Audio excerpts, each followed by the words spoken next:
We don't have any smoothie recipes to start making yet, but to start with, that isn't going to matter. Instead, we're going to look at the basics that apply to any smoothie. Because really, you don't necessarily need a recipe. There's nothing wrong with just experimenting with different combinations of fruits and vegetables and tweaking the ratios to find things you like. Elsewhere in this video series, you'll find a guide to the different health benefits of various fruits and vegetables, as well as the benefits of different nutrients, that can serve as a good starting point. But to get creative, you need to know the basic rules that will apply regardless of your ingredients. But before moving on, if you like videos about weight loss, healthy living, nutrition and dieting, make sure to subscribe to the channel and tick the notification bell. Also, if you stay to the end of this video, I'll give you the giant recipe book of healthy milkshakes and smoothies, a collection of 61 plus delicious healthy shake recipes that you can download and use instantly. This will be a 100% free gift for you just because you stayed with us. Without further ado, let's get started. How do you make sure that your smoothie is basically tasty and doesn't leave you cold? The basics. The first thing to do is to choose the fruits and vegetables that you're going to add to your smoothie. As mentioned, you should choose the fruits and vegetables based on the goals you want to achieve and the nutrients that you're interested in. Of course, you should aim for a balance, but ask what your primary goal is too. Is this a fat-burning smoothie? An energy smoothie? Or a fiber-packed smoothie? Think too about the sugar content and the acidity. Something like a banana or an avocado will be much less sugary than something like an orange or a mango. If you have one or two ingredients that pack a lot of sugar, then consider adding a few less sweet ingredients to try and even the score. What's also very important is to make sure that you get your ratios correct, and we'll come to this in a moment. Liquid. The first thing to add to your contain before you start making your smoothie is some form of liquid. This of course is going to be what keeps your drink a drink and not a mush. What's also important though, is that you think about how much liquid you want and what type of liquid you're going to use. The most common choice of liquid will be water. However, it's also fairly common to use milk, which comes packed with its own nutrients, or to use fruit juices. It's also normal to use 1 to 2 cups for one person's worth of smoothie. Note though that your smoothie's consistency is very much dependent on what you do now. If you want the drink to be very runny, then adding a lot of water and juice is fine. If you prefer a thicker consistency though, then you'll want to add a little less and/or choose something that is thicker to begin with, such as milk or even yogurt. Whether you prefer your drink to be runny or thick is entirely a matter of preference and might also vary depending on the recipe and the goal. Common liquids you can use for delicious smoothies include water, almond milk, coconut milk, coconut water, organic fruit juice, freshly squeezed juice, tea, yogurt. Have fun and experiment. Base. The next thing to think about is your base texture, often just referred to as the base. This is what is going to provide the body of your smoothie and give it that thick consistency so that it is a smoothie and not a juice.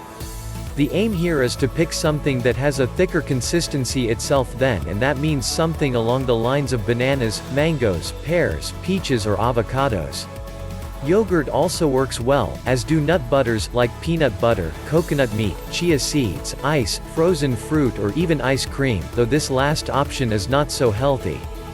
Good bases include bananas, mangoes, pears, peanut butter, avocado, yogurt, frozen fruit, peaches, apples, plums, melon. The ratios. The next thing to do is to insert the additional fruits and/or vegetables in the necessary ratios. You've already set them aside, now you need to choose the specific quantities and add them in. For instance, if you're going to make a green smoothie, then you'll probably be adding spinach, kale, beet greens, dandelions, lettuce, broccoli, cauliflower, etc. For juicy ones, you'll likely have things like berries, oranges, apples, etc. You already have your base, and this is going to give the most flavor to begin with. Choosing fruits from here then is a matter of choosing what goes well with that base, and you can work this out by thinking about what works well on a plate together. For example, a great dessert is to have berries with yogurt, and for that reason, you can get the same delicious effect by adding berries to a yogurt base. This will give you a ton of antioxidants, while the yogurt in particular will help you to get digestive benefits. We'll talk more about this in a subsequent video. Conversely, strawberries are known to go very well with banana. Likewise, mango and orange is a great mix. And blend. With all that done, add your fruits into the blender, de-seeded and stones, and then blend them up into a pulp. You can always add more water at this point if you decide it needs it. Remember to keep your hand over the lid. Tips for getting more from your smoothies. These instructions will help you to start experimenting with your own smoothies and feeling the health benefits of getting more vitamins and minerals for yourself. But there are also a number of other things you can do to make your meals that much tastier, to make them more fun, or to save yourself time. Here are some tips. Add garnishes. There are numerous garnishes you can add to a smoothie if you want to give them a more impressive look and flavor.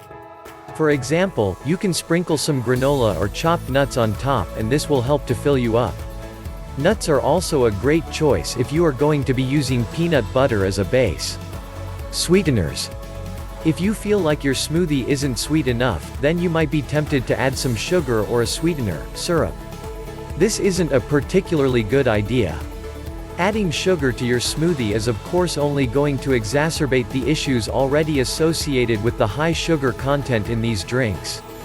Meanwhile, sweeteners actually fool the body into thinking it has consumed sugar and trigger an insulin response, which in turn causes us to feel tired and may be bad for our health. There are some options that people prefer, such as stevia, but on the whole, it's better to stick with natural ingredients. Just add more of the sweeter fruits and maybe consider using some honey. Honey actually has a ton of benefits and is great just before bed. Now, as promised, if you want to get 61 delicious healthy shake recipes, you can download the giant recipe book by clicking the link in the description. This book gives you delicious healthy milkshakes and smoothies recipes, and you can get your free download now by simply clicking the link below in the description of this video. And if you want more videos about weight loss, nutrition and healthy living, make sure to subscribe so you don't miss out on future videos.